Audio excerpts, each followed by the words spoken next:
You know, every time I come home from work, I pull into the driveway, and it's like a UPS truck threw up on my front porch, right? And I don't even know if it's like the third person, maybe a UPS, a FedEx, USPS.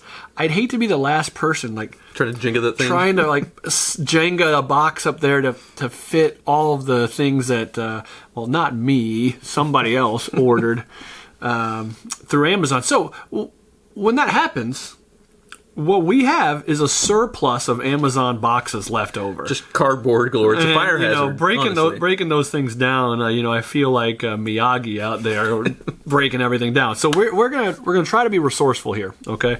So what we're gonna try to do is the top 3 ways to get the best uses from those Amazon boxes. All right. My number 3 is become the next sign guy. Do you know what a sign guy is? He spins them.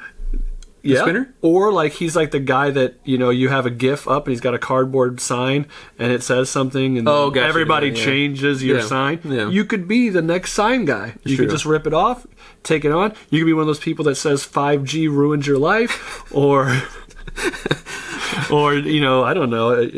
Santa's not real. Santa's not real, and go wear your underwear and go on the corner of your local streets and be the sign guy. And you have enough in different sizes that people can see it from various different lengths away. Depends on what sidewalk you want to stand on to get your point across. I think being the next sign guy is important. My number 3 is artistic as well, and that is a cardboard castle. So, of course, you take the different size boxes. Of course, you got to start with the base that would have the biggest box, and you build it taller and taller, but you can build a castle out of it. And this is actually a challenge that is out there currently existing to build a castle out of cardboard boxes. So, it shows resourcefulness, but also your kids get to play with it for a little bit. Of course, a lot of people kid that say, hey, my kid would rather have a box than the actual present itself. Well, in this case, if you build a castle, congratulations, you have a gift. Is it resourceful? Because a lot of homeless people live in cardboard boxes, not cardboard box castles. True. Maybe you should donate it to the homeless. We're not really living the minimalist life.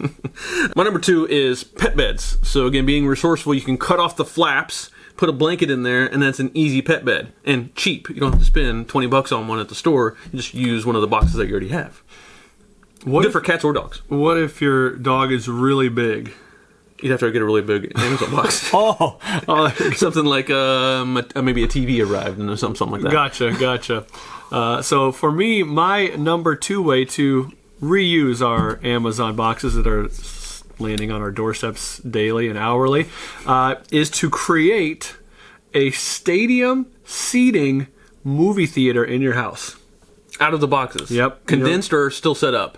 You set them up, you just keep them going. Okay. Keep going. You can stack on top of each other. Right. Right? One of my reasons for doing this is, let's be honest, like movies basically are just coming straight out to TV now. Yeah, the HBO Max getting all Instead of me going to the theater, I'll just create my own stadium seating with my Amazon boxes, and HBO Max is just going to bring me my movies to my house.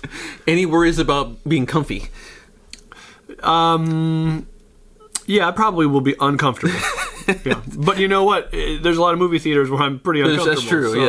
So, not everyone has the reclining chairs, right? You sometimes in a cardboard box. I think every dad deserves a home theater, right? I mean, of course, in the basement, just build it. And if the Amazon boxes lead us to that home theater, right. You spent the money. We shall make it happen. Get it. My number 1. I'm going to take your pet bed idea. I'm going to go another step with it. Your bed? Yep. I'm not. No, I will not sleep in I'm already sitting in them at the movies. I don't want to sleep in them too. I'm going to take those Amazon boxes and I'm going to do a hamster Airbnb.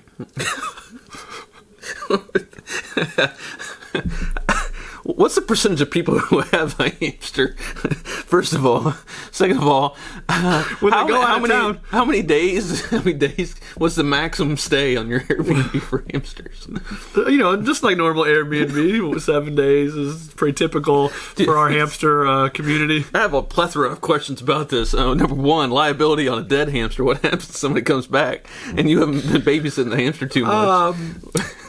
Well, they sign a waiver. It's just like when you take over a human Airbnb, you can't just jump off the balcony and sue them. Question number 2, is there different sizes of the Airbnbs? Depends on the size of the hamster, yeah, depends on the size of the hamster. What about how much money? Can they spend more to get a suite or an upgrade? No, it's just one. We just have Amazon boxes.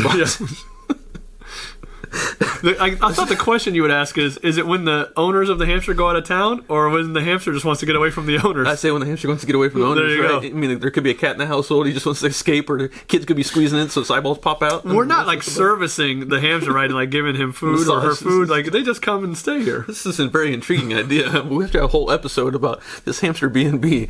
My last one isn't nearly as creative, but I wish it was. This is a Jenga. This is a Jenga tower assembly. So you take all the boxes and you stack them as high as it can go. But this is a game that you can play, of course, with anybody and just bring it to your backyard. I like it. So you stack it as high, and the person who puts the last one on before it falls loses. So it's a reverse Jenga. You have to build the tower. Or you could do a real Jenga. You could do a real Jenga because a lot of the it takes a Amazon lot of patience boxes to do that. are different sizes. Right.